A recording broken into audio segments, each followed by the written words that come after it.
നീ replacement surgery ഇന്ന് വളരെയധികം ചെയ്യപ്പെടുന്ന ഒരു സർജറി തന്നെയാണ് നീ റീപ്ലേസ്മെൻറ്റ് സർജറി. ആർക്കൊക്കെയാണ് അത് ആവശ്യം വരിക?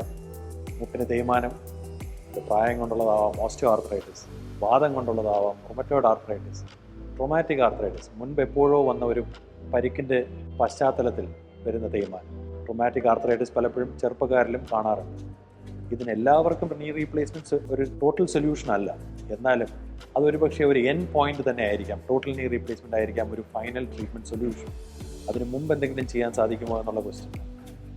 റീജനറേറ്റീവ് ഓർത്തോപെഡിക്സ് ആദ്യഘട്ടങ്ങളിൽ, തേയ്മാനത്തിൻ്റെ ആദ്യഘട്ടങ്ങളിൽ വരുമ്പോൾ മുട്ടിനകത്ത് എടുക്കുന്ന ഇഞ്ചക്ഷനുകൾ, കാർട്ടിലേജ് റീജനറേറ്റ് ചെയ്യുന്ന ടൈപ്പുള്ള മെഡിസിനുകൾ മുതലായവ തീർച്ചയായിട്ടും റീഅലൈൻമെൻറ്റ് സർജറി. മുട്ടിന് വളവുകൾ തുടങ്ങുമ്പോൾ അതിൻ്റെ mechanical axis, weight bearing axis മാറ്റുന്ന സർജറീസാണ് റീഅലൈൻമെൻറ്റ് സർജറി. ഇവയെല്ലാം യഥാസമയങ്ങളിൽ ചെയ്യുകയാണെങ്കിൽ നല്ല റിസൾട്ടുകളുള്ള സർജറി തന്നെ.